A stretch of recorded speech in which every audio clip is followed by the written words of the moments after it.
Like to congratulate Alabama on absolutely wanting to smoke with Ohio State. Let's talk about what is in the offing in 2027, 2028, and what we know about college football scheduling as the 2014 playoff continues to gain traction. What's up, kinfolk? It's RJ Young. I am not on a step mill. If this is your first time watching Adapt and Respond, thank you for joining us here. We talk college football year round. If you're into that, hit that subscribe button, like this video, and answer the question in the comments below. What do you think about Alabama choosing to keep its home and home series with the Ohio State Buckeyes? This news comes after we find out that Oklahoma State and Alabama will no longer be playing their non-conference matchup.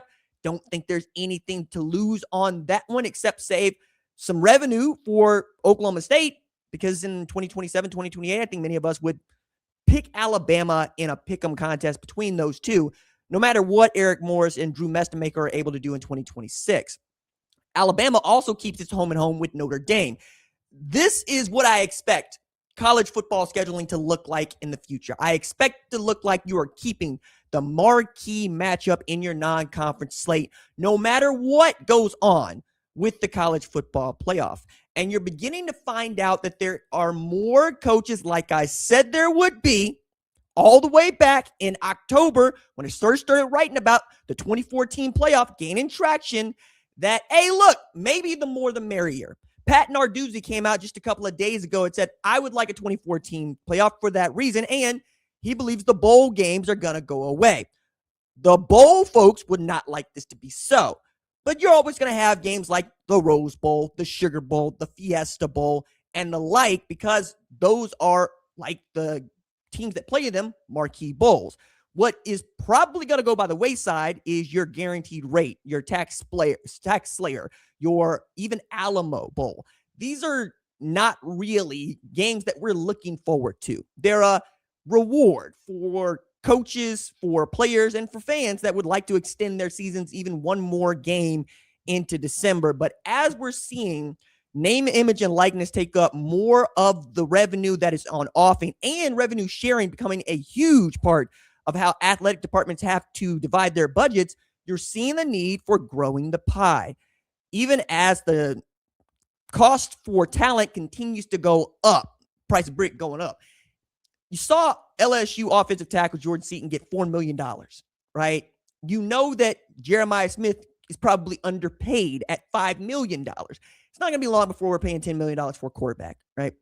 I don't think it's that long before we're looking at $100 million payrolls for just your college football roster, just because that is how much money is at stake. And one of the ways to make sure you generate this kind of revenue and interest in your program is by playing the best of the best, blue blood versus blue blood. Alabama, Ohio State, everybody's going to watch that game. Just like everybody's watching Ohio State versus Texas. Just like everybody is watching Oklahoma versus Michigan. There are games that we're absolutely going to go, oh, that has my interest. 2019, Notre Dame versus Georgia. That one's going to hold your interest. Notre Dame versus any of the SEC or Big Ten schools, that rate is going to hold your interest. I decreed the loss of Notre Dame versus USC, but that's got more to do with USC not holding up its end. Notre Dame, by that I mean USC has not been playing for championships. Notre Dame has been playing for championships. They don't play for a conference championship, save that 1 year, 2020, but they make appearances in the national championship, twice in the last 14 years. That's not too shabby, especially when we're going from a 14 to a 12-team playoff.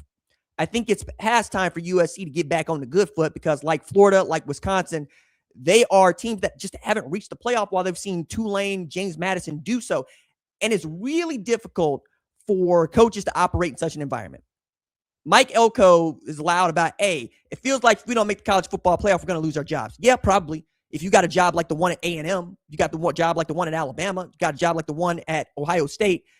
But it also gives fans an opportunity to look forward to, wait, you're telling me that this could be the national championship game.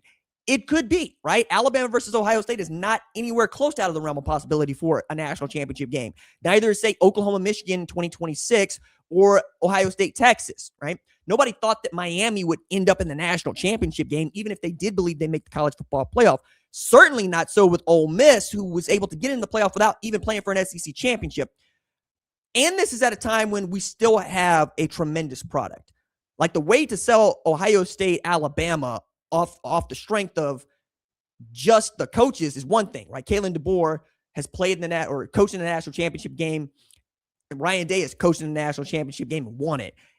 That's great. But you're also getting to talk about Keelan Russell or even Jet Tamala or even Elijah Haven. You could also talk about Tavian St. Clair. You could talk about Chris Henry Jr. They're doing their part. And I think another reason why you're seeing these games stay on the schedule is the SEC and the Big Ten are always talking to the networks about what is in each other's best interest, right? The Big Ten primarily plays games on Fox. The SEC primarily plays games on ESPN.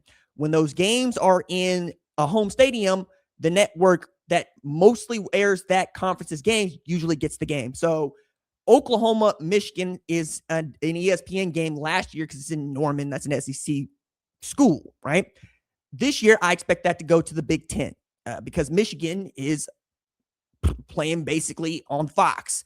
This is how these things traditionally work, and I don't see that changing. With Alabama and Ohio State, both of the two biggest networks for college football get exactly what they want.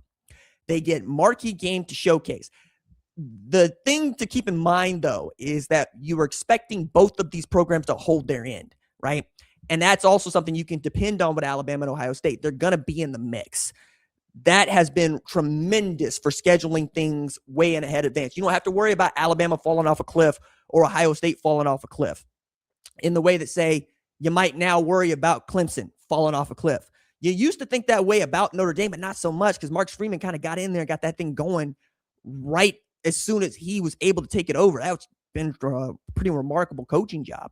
Are you going to see some movers and shakers, some rises? Yes, just look at Indiana. I mean, that's the defending national champs. And we're having an argument about whether or not that's a top 5 program going into 2026. And that's got mostly to do with what you think about Josh Hoover and how quickly he can assume the same sort of accuracy and precision as his predecessors, namely Fernando Mendoza. But if he gives them a Curtis Worth experience, ain't nobody turning down nothing but their collar. In the meantime, you and I get to know that Alabama, Ohio State is a game we get to look forward to next year and the year after. And I think that that is only a good thing for us that love college football.